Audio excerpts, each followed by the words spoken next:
Hi everyone, welcome to the tech trainer Telugu YouTube channel. ఈరోజు ఈ వీడియోలో మోర్ ఆఫ్ ఎ క్లాస్ గురించి discuss చేద్దాం. సో ఒక క్లాస్ని ఎలా డిక్లేర్ చేయాలి, లేదా క్లాస్లో మెంబర్ వేరియబుల్స్ ఎలా రాస్తాం, లేదా క్లాస్లో కన్స్ట్రక్టర్ అండ్ మెథడ్స్ని ఎలా డిఫైన్ చేస్తాం, డిఫైన్ చేస్తే వాటికి డేటా అనేది పాస్ చేయాలంటే ఎలా పాస్ చేస్తాం అనే వాటి గురించి డిస్కస్ చేద్దాం. Okay, so how to declare a class అంటే మనం ఇనీషియల్ వీడియోలో డిస్కస్ చేసినట్టు ఒక క్లాస్ స్ట్రక్చర్ అనేది ఎలా ఉంటుందంటే, సో క్లాస్ అనే కీవర్డ్ని యూస్ చేస్తాం. So let me choose Java language here. Okay, so ఒక క్లాస్ అనే కీవర్డ్ని యూస్ చేసి సో మనం ఏదైతే క్లాస్ క్రియేట్ చేయదలుచుకున్నా ఆ క్లాస్ నేమ్ని యూస్ చేస్తాం. సో లెట్స్ సే నేను క్యాలిక్యులేటర్ అనే క్లాస్ని క్రియేట్ చేయాలనుకుంటున్నాను. సో ఇది మనకి ఒక క్లాస్ అనే దాన్ని క్రియేట్ చేయడానికి సింటాక్స్ అనమాట. సో ఈ కలర్ చూడండి, సో స్పెసిఫిక్ కలర్ అనేది ఉంది కాబట్టి నార్మల్ వాటికేమో బ్లాక్ కలర్ ఉంటుంది, రిజర్వ్డ్ కీవర్డ్స్ వీటికేమో స్పెసిఫిక్ కలర్ అనేది ఉంటుంది. ఓకే, సో ఇది ఒక ప్రీ డిఫైన్డ్ కీవర్డ్ అనమాట. ఈ కీవర్డ్ని యూస్ చేసుకొని మనం క్లాస్ అనే దాన్ని క్రియేట్ చేస్తాం. సో క్యాలిక్యులేటర్ అనగానే ఓకే, మనం ఈ క్లాస్ క్యాలిక్యులేటర్ అంటే ఒక క్లాస్ క్రియేట్ అయిపోయింది. సో ఇప్పుడు దీంట్లో మెంబర్ వేరియబుల్స్ అంటే ఎలా డిక్లేర్ చేస్తామంటే, సో ఇప్పుడు క్యాలిక్యులేటర్ అనగానే ఏంటి, మనం ఏమేమి ఫంక్షన్స్ చేస్తుంది. సో ఫర్ ఎగ్జాంపుల్ మేబీ 2 నెంబర్స్ని సమ్ చేయటం, మల్టిప్లై చేయటం ఇలా అనుకుంటాం కాబట్టి సో నేను 2 నెంబర్స్ని తీసుకుంటున్నాను, ఇంట్ ఐ ఇంట్ జే.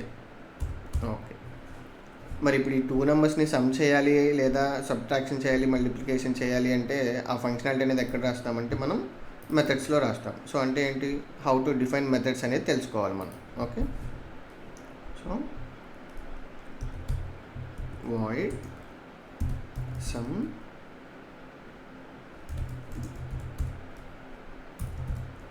సో ఇలా మనం ఒక మెథడ్ అనే దాన్ని రాస్తాం. దీనికి ఈ మెథడ్కి మనం ఇక్కడ రాసిన దాన్ని రిటర్న్ టైప్ అని అంటాం. ఓకే, సో వాయిడ్ అంటే నథింగ్ అని మీనింగ్ అనమాట, అంటే మనం ఈ మెథడ్ నుండి రిటర్న్ ఏమీ చేయట్లేదు అని. ఓకే, సో సమ్ అన్నాం కదా, సో ఏం చేస్తాం, system dot out dot print L N of I comma జేని సమ్ చేస్తాం.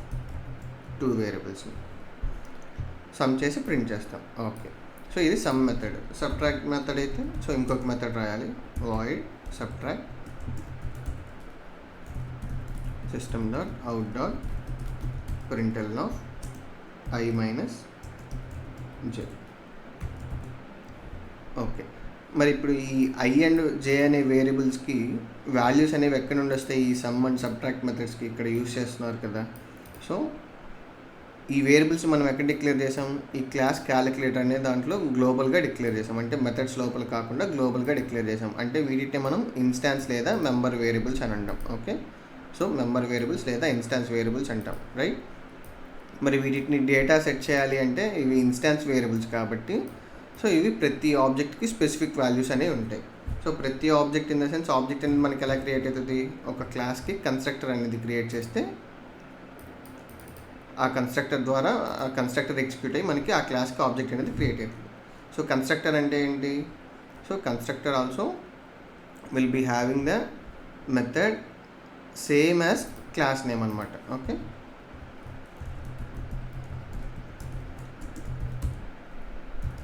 సో ఇప్పుడు ఇలా రాసాము అంటే ఇది మనకి ఆ క్లాస్కి కన్స్ట్రక్టర్ని మనం క్రియేట్ చేసినట్టు. సో ఈ కన్స్ట్రక్టర్ అనేది కాల్ అయితేనే మనకి ఆ పర్టికులర్ క్లాస్కి ఆబ్జెక్ట్ అనేది క్రియేట్ అవుతుంది.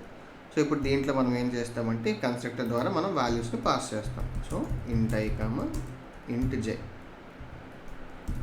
This dot I equal to I, this dot J equal to J. So అంటే ఏంటంటే దిస్ అంటే మనం కరెంట్ ఆబ్జెక్ట్ ఏదైతే క్రియేట్ అవుతుందో ఈ కన్స్ట్రక్టర్ ఈ క్యాలిక్యులేటర్ అనే కన్స్ట్రక్టర్ కాల్ చేస్తే సో ఆ ఆబ్జెక్ట్కి మనం సెట్ చేసినాం అనమాట, I equal to this dot I అని. అంటే ఈ క్లాస్లో ఈ ఆబ్జెక్ట్కి సంబంధించిన ఐ అనే వేరియబుల్కి ఇక్కడ ఇన్పుట్గా వస్తున్న ఐ అనే వాల్యూని సెట్ చేయండి అని చెప్పి మనం అలా ఆబ్జెక్ట్ స్పెసిఫిక్గా ఈ వాల్యూస్ని సెట్ చేస్తున్నాం. సో సెట్ అవుతున్నాయి కాబట్టి మనం ఈ మెథడ్స్ని ఎప్పుడైతే ఎప్పుడు కాల్ చేయగలం, ఈ సమ్ అండ్ సబ్ట్రాక్ట్ అనే మెథడ్స్ని, ఇవి నాన్ స్టాటిక్ మెథడ్స్ కాబట్టి ఆబ్జెక్ట్ ద్వారానే మనం ఈ మెథడ్స్ని కాల్ చేయగలం. అంటే ఏంటి, క్యాలిక్యులేటర్ అనే క్లాస్కి ఈ కన్స్ట్రక్టర్ని మనం కాల్ చేస్తే అప్పుడు మనకి ఆబ్జెక్ట్ అనేది క్రియేట్ అవుతుంది. సో అంటే ఆబ్జెక్ట్ క్రియేట్ అవుతుంది కాబట్టి అప్పటికి ఆబ్జెక్ట్ స్పెసిఫిక్ వాల్యూస్ అనేవి సెట్ అయిపోయినాయి. అప్పుడు మనం ఆ సమ్ అనే మెథడ్, సబ్ట్రాక్ట్ అనే మెథడ్ని మనం కాల్ చేస్తాం అనమాట. సో ఇప్పుడు passing info to passing data to constructor or method అంటే సో ఇలా అనమాట. మనం ఏదన్నా డేటాని మనం కన్స్ట్రక్టర్స్ కానీ మెథడ్స్కి కానీ పాస్ చేయాలంటే ఇలా ఆ కన్స్ట్రక్టర్ యొక్క పెరాంథసిస్లో మనం పాస్ చేస్తాం అనమాట. ఓకే, సో ఇప్పుడు దీన్ని సేవ్ చేసి ఎగ్జిక్యూట్ చేసి చూద్దాం.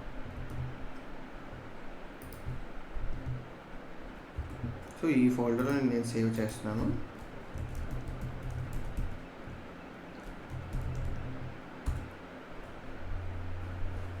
సో ఇప్పుడు దీన్ని ఎగ్జిక్యూట్ చేయాలంటే మనం కమాండ్ ప్రాంప్ట్కి వెళ్ళాలి. So cmd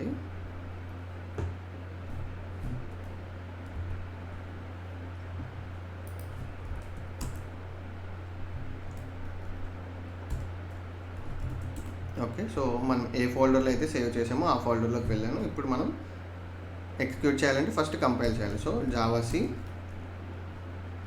calculator, so tab press చేస్తే మనకు ఆటో ఫిల్ అయిపోయి వచ్చేస్తుంది అనమాట.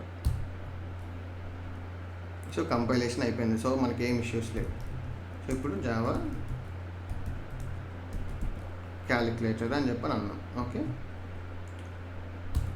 సో జావా క్యాలిక్యులేటర్ అంటే ఏంటి, మనకేమి ఎగ్జిక్యూట్ అవ్వలేదు ఎందుకని, ప్లస్ ఎర్రర్ అనేది వచ్చింది ఎందుకని, మెయిన్ మెథడ్ నాట్ ఫౌండ్ అని. అంటే మనకి జావా ప్రోగ్రామ్స్లో ఎగ్జిక్యూషన్ అనేది స్టార్టింగ్ ఎక్కడి నుండి ఉంటుంది అంటే మెయిన్ మెథడ్ అనేది దాని నుండి ఉంటుంది అనమాట.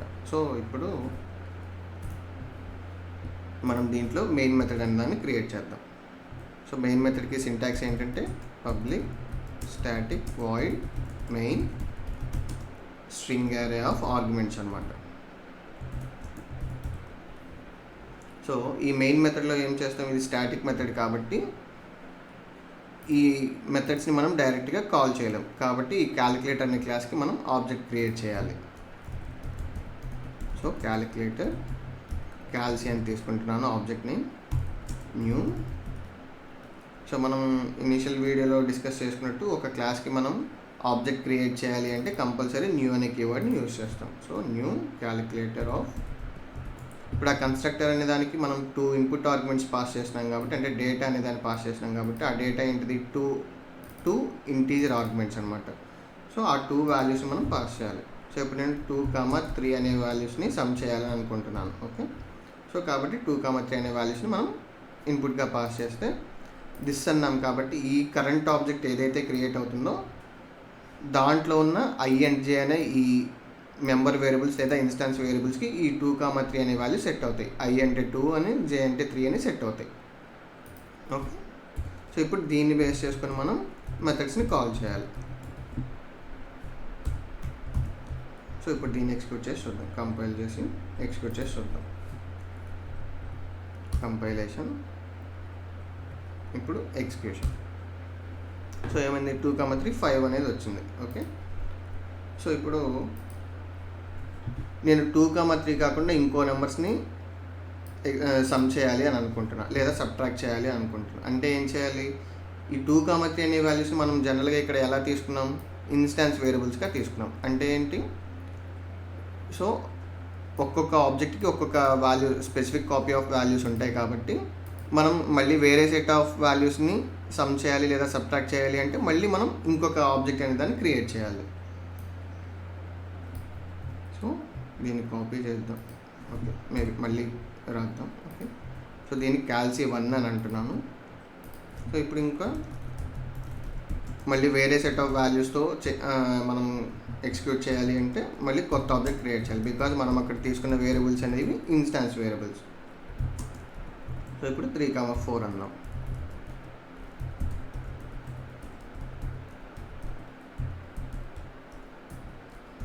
సో నేను సమ్ సబ్ట్రాక్ట్ 2 మెథడ్స్ని కాల్ చేద్దామని అనుకుంటున్నాను. అంటే ఈ 2 నెంబర్స్కి సమ్ ఎంత సబ్ట్రాక్షన్ ఎంత అనేది చూద్దామని అనుకుంటున్నాను. ఓకే, సో మళ్ళీ compilation, execution. Okay, so print అయింది మనకి, ఫైన్. సో ఇప్పుడు మనం ఇలా ప్రతిసారి అంటే కొత్త సెట్ ఆఫ్ నెంబర్స్ని తీసుకొని మనం సమ్ లేదా సబ్ట్రాక్షన్ చూడాలి అంటే మనం ప్రతిసారి కొత్త ఆబ్జెక్ట్ క్రియేట్ చేయాల్సి వస్తుంది, రైట్? సో అలా ప్రతిసారి కొత్త ఆబ్జెక్ట్ క్రియేట్ చేయాల్సిన పని లేకుండా మనకి జస్ట్ ఒకటే ఆబ్జెక్ట్తో మనం డిఫరెంట్ వాల్యూస్ని ఎగ్జిక్యూట్ చేసి చూడాలి అంటే అప్పుడు మనం ఈ క్లాస్కి సంబంధించి కొన్ని చేంజెస్ చేయాలి. ఏంటంటే ఈ మెంబర్ వేరియబుల్స్ని తీసేసి కన్స్ట్రక్టర్ని కూడా తీసేసి వీటిని మనం స్టాటిక్ మెథడ్స్ చేసామనుకోండి, స్టాటిక్ మెథడ్స్ చేసి వీటికి మనం ఇంటీజర్ ఇన్పుట్ ఆర్గ్యుమెంట్స్ తీసుకుంటే, లైక్ మనం కన్స్ట్రక్టర్గా ఎలా అయితే తీసుకున్నామో, సో అప్పుడు మనకి ప్రతిసారి మనం ఆబ్జెక్ట్ క్రియేట్ చేయాల్సిన పని లేకుండా మనం డైరెక్ట్గా స్టాటిక్ మెథడ్స్ కాబట్టి క్లాస్ నేమ్తో ఆ మెథడ్స్ని యాక్సెస్ చేసేసుకోవచ్చు అనమాట. Okay, so let's try that. So calculated dot some of 2, 3 ఇలా,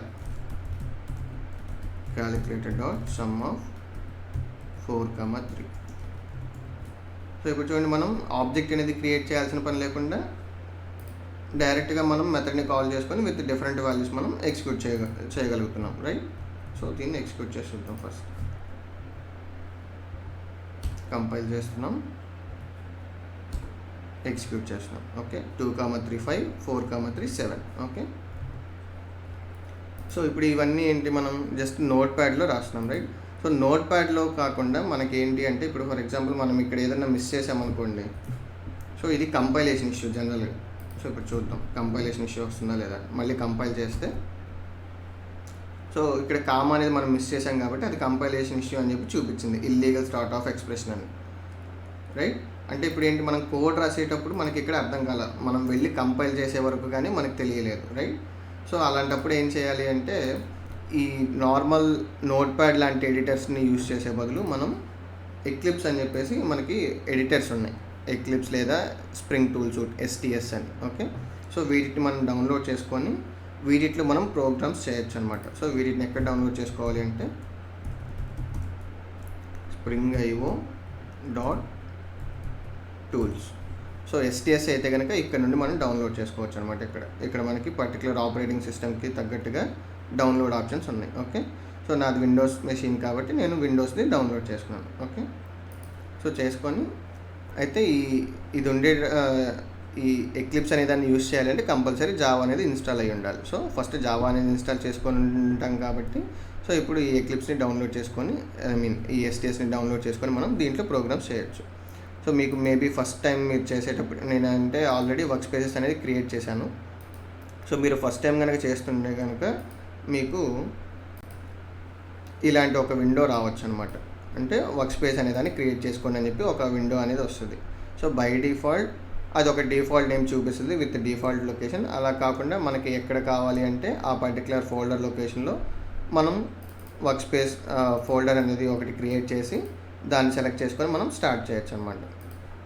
సో నేను అలా జావా SE అనేది ఒక ఫోల్డర్లో క్రియేట్ చేసుకున్నాను. ఇది నా వర్క్ స్పేస్ నేమ్ అనమాట. ఓకే, సో మనం దీంట్లో ఎలా ప్రోగ్రామ్స్ చేయొచ్చు అంటే, so create a Java project అని చెప్పి ఇక్కడ క్లిక్ చేయండి.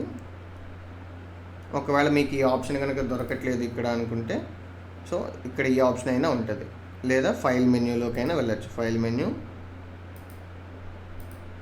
New Java project. Okay, so ఇక్కడ మనం మన ప్రాజెక్ట్ నేమ్ అనేది ఇస్తామన్నమాట. సో ఫర్ ఎగ్జాంపుల్ మనం జావా 8లో చేసినాం అనుకుంటే జావా 8 సెలెక్ట్ చేసుకుంటాం. ఇక్కడ ఎగ్జిక్యూషన్ ఎన్విరాన్మెంట్ అనేది, సో ఇప్పుడు ఏంటి క్యాలిక్యులేటర్ అనే దానికి రాస్తున్నాం కాబట్టి, సో నేను క్యాలిక్యులేటర్ అని చెప్పేసి ప్రాజెక్ట్ నేమ్ కూడా ఇస్తున్నాను. సో డైరెక్ట్గా ఫినిష్ కొట్టేయండి, మనకి ఇక్కడ ప్రాజెక్ట్ అనేది క్రియేట్ అవుతుంది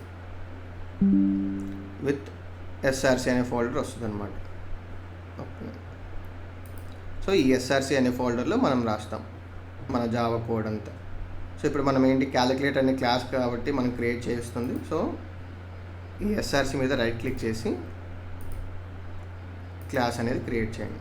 ఓకే, సో ఈ క్లాస్ అనేది క్రియేట్ చేసే ముందు మనం జనరల్గా మనం ఎక్లిప్స్ ఏం సజెస్ట్ చేస్తుందంటే, ఎక్లిప్స్ కానీ జావా ఏం సజెస్ట్ చేస్తుందంటే, మనం సింగిల్ క్లాస్ అనేది క్రియేట్ చేసినా సరే మనం దానికి ఒక ప్యాకేజ్ అనేది క్రియేట్ చేసి ఆ ప్యాకేజ్లో పెట్టాలి అని చెప్పి చెప్తుంది అనమాట. సో ప్యాకేజ్ నేను com.techtrainer అని చెప్పి క్రియేట్ చేస్తున్నాను మన ఛానల్ నేమ్తో. సో దీంట్లో మనం ఆ క్లాస్ అనే దాన్ని క్రియేట్ చేస్తాం. So CAL calculator. సో ఇప్పుడు ఈ క్యాలిక్యులేటర్ అనే క్లాస్లో సేమ్ మనం రాయాలనుకున్న ఆ మెథడ్స్ ఏవైతే ఉంటాయో వాటిని మనం రాయొచ్చు. So for example static void some of int I comma into j. So ఇప్పుడు ఇక్కడ ఏంటంటే మనకి నార్మల్ నోట్ ప్యాడ్కి ఈ ఎక్లిప్స్ లేదా ఎస్టీఎస్ అనే దానికి ఉన్న ప్రిఫరెన్సెస్ బెనిఫిట్స్ ఏముంటాయి అంటే మనకి ఆటో సజెషన్స్ అనేవి వస్తాయి అన్నమాట కోడ్ రాసేటప్పుడు, లేదా కొన్ని షార్ట్ కట్స్ ఉంటాయి. సో ఇప్పుడు ఇక్కడ ఫర్ ఎగ్జాంపుల్ మనం ప్రింట్ చేయాలంటే system.out.println అనేది మనం మాన్యువల్గా టైప్ చేసి రాసాం అంతా, రైట్. బట్ అలా కాకుండా ఇక్కడ మనకి ఎక్లిప్స్ లేదా ఎస్టీఎస్లో మనకు ఒక షార్ట్ కట్ ఉంటుంది. ఏంటంటే SYSO అని చెప్పి టైప్ చేసి కంట్రోల్ స్పేస్ కనుక ప్రెస్ చేస్తే మనకి అది ఆటో వచ్చేస్తుంది అనమాట. ఆటో ఫిల్ అయిపోతుంది system.out.println అని. సో అది మనకి షార్ట్ కట్ అనమాట. ఓకే, సో ఇప్పుడు ఏంటి మనకి సమ్ కాబట్టి I + J.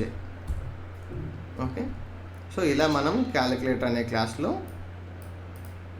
మనం స్టాటిక్ మెథడ్ ఇలా రాయొచ్చు అనమాట. సో ఇప్పుడు ఇంకొక బెనిఫిట్ ఏంటి, సో ఇక్కడ మనం ఇది మిస్ చేస్తే మనకి కంపైలేషన్ ఇష్యూ అని తెలియలేదు, మనం కమాండ్ ప్రాంప్ట్కి వెళ్ళి కంపైల్ చేసే వరకు మనకు తెలియలేదు అని అనుకున్నాం, right.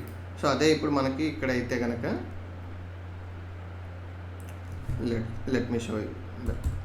So main method create చేద్దాం. సో ఇప్పుడు మెయిన్ మెథడ్కి సింటాక్స్ ఏమని అనుకున్నాం, public static void main of string arguments అని చెప్పి అన్నాం, రైట్.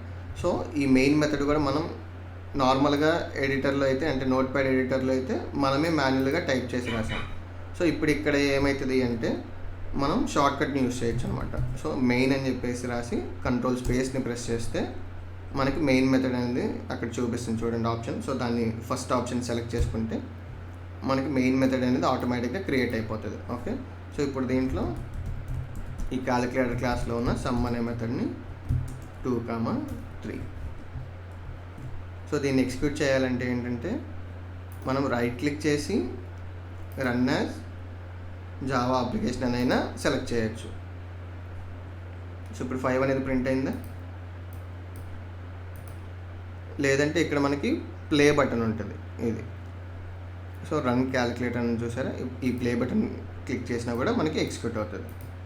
సో ఇప్పుడు చూడండి ఇందాకట్లా మనం ఈ కామా అనేది తీసేసామనుకోండి, సో మనకి చూడండి ఇక్కడే ఇష్యూ ఒక మిస్టేక్ ఉందని చెప్పి ఇక్కడే చూపించేస్తుంది. సో ఈ ఎక్లిప్స్ లేదా ఎస్టీఎస్ అనే ఈ ఎడిటర్స్ IDE అని అంటాం వీటిని, ఇంటిగ్రేటెడ్ డెవలప్మెంట్ ఎన్విరాన్మెంట్ అనమాట. సో ఈ IDEస్ లేదా ఈ ఎడిటర్స్ యొక్క స్పెషాలిటీ ఏంటంటే ఆటో కంపైలేషన్ అనేది అవుతుంది అనమాట. అంటే మనం స్పెసిఫిక్గా వెళ్ళి కంపైల్ చేయని అవసరం లేదు, ఆటో కంపైల్ అవుతాయి అనమాట ఇవన్నీ. సో మనకి ఇలా ఎక్కడైనా మిస్టేక్స్ అనేవి ఉంటే కనుక వెంటనే చూపించేస్తుంది కంపైలేషన్ ఇష్యూస్ కనుక ఉంటే. ఓకే, సో ఇలా మనం ఒక క్లాస్లో కన్స్ట్రక్టర్ని, సో ఇందాక మనం ఇక్కడ ఈ నోట్ ప్యాడ్లో డిస్కస్ చేసినట్టు ఒక క్లాస్లో కన్స్ట్రక్టర్ని ఎలా క్రియేట్ చేస్తాము, ఒక మెథడ్ని ఎలా క్రియేట్ చేస్తాము, లేదా వాటికి డేటా అనేది ఎలా పాస్ చేస్తామంటే, so this is the way అనమాట. ఓకే.